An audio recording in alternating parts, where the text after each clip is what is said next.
Money న్యూస్కి స్వాగతం.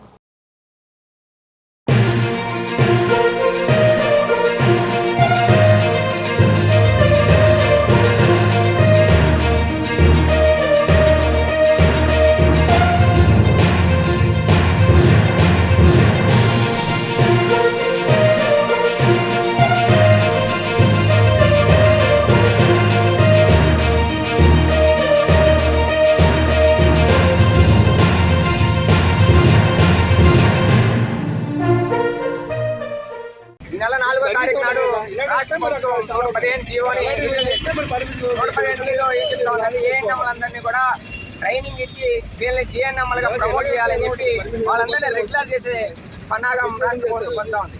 దీనివల్ల ఏమవుతుందంటే రాష్ట్రంలో 11,000 మంది పైబడి ఈరోజు జిఎన్ఎం చదువుకున్నటువంటి వాళ్ళు, అలానే బిఎస్సి నర్సింగ్ చేసిన వాళ్ళు, ఎంఎస్సీ చేసిన వాళ్ళు, సర్వీస్లో ఉన్నటువంటి కాంట్రాక్ట్ ఉద్యోగులందరూ కూడా నష్టపోయేటటువంటి ప్రమాదం ఉంది. అలానే ఏడాదికి 10,000 మంది బిఎస్సి తర్వాత జిఎన్ఎం ఎంఎస్సీ చదువులు పూర్తి చేసుకొని రిలీవ్ అయి బయటకు వస్తూ ఉన్నారు. వాళ్ళకు ఉద్యోగాలు లేనటువంటి పరిస్థితి. అలానే ఈరోజు ప్రైవేట్ హాస్పిటల్లో దాదాపు రాష్ట్రానికి 2 లక్షల మంది పైబడి స్టాఫ్ నర్స్ అంతా కూడా ప్రైవేట్ హాస్పిటల్లో పనికి మించిన భారంలో మగ్గుతా ఉన్నారు. ఇవన్నీ రాష్ట్ర ప్రభుత్వం ఆలోచన చేయకుండా కొత్తగా రిక్రూట్మెంట్ చేయలేనటువంటి పరిస్థితుల్లో రాష్ట్రంలో డబ్బులు లేవని తెలియదు, లేకపోతే రిక్రూట్మెంట్ చేయాలని ఉద్దేశం లేదో తెలియదు. కానీ ఈరోజు జిఎన్ఎం కానీ తర్వాత బిఎస్సి కానీ ఎంఎస్సి చదువుకున్నటువంటి వాళ్ళకి నష్టం చేసేటువంటి జియో నెంబర్ 115 రద్దు చేయాలని మేము డిమాండ్ చేస్తా ఉన్నాం. అలానే వీళ్ళందరినీ జియో నెంబర్ 115 రద్దు చేసి వీళ్ళందరినీ రెగ్యులర్ చేయాలి. ఈ రెగ్యులర్ చేయాలని కూడా దాదాపు 10 ఏళ్ళ పైబడి ఎంత కూడా పోరాటాలు నడుపుతున్నా సరే రాష్ట్ర ప్రభుత్వం ఎటువంటి స్పందన లేకుండా వ్యవహరిస్తూ ఉంది. అలానే దీన్ని బట్టి ఏమంటే వీళ్ళంటనే రెగ్యులర్ చేయాలి, 115 రద్దు చేయాలి. అలానే కొత్త రిక్రూట్మెంట్ ఇస్తే వీళ్ళకి ఆ విధుల్లో కొనసాగించేటటువంటి పద్ధతుల్లో రాష్ట్ర ప్రభుత్వం వ్యవహారం చేయాలని డిమాండ్ చేస్తాం.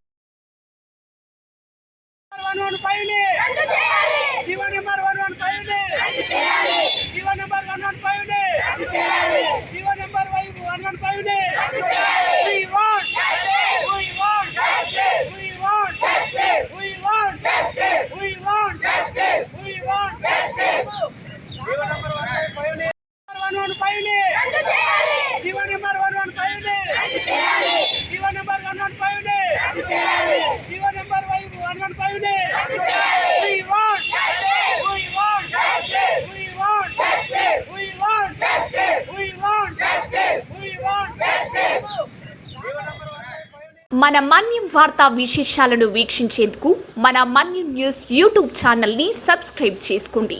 అలాగే మీ ఫ్రెండ్స్ అండ్ ఫ్యామిలీ మెంబర్స్కి షేర్ చేయండి. అలాగే లైక్ చేయండి, కామెంట్ చేయండి. మా అప్డేట్స్ ఎప్పటికప్పుడు మీ మొబైల్ ఫోన్లో నోటిఫికేషన్ రూపంలో కావాలంటే పక్కనే ఉన్న బెల్ ఐకాన్ మీద క్లిక్ చేయండి. Thank you for watching.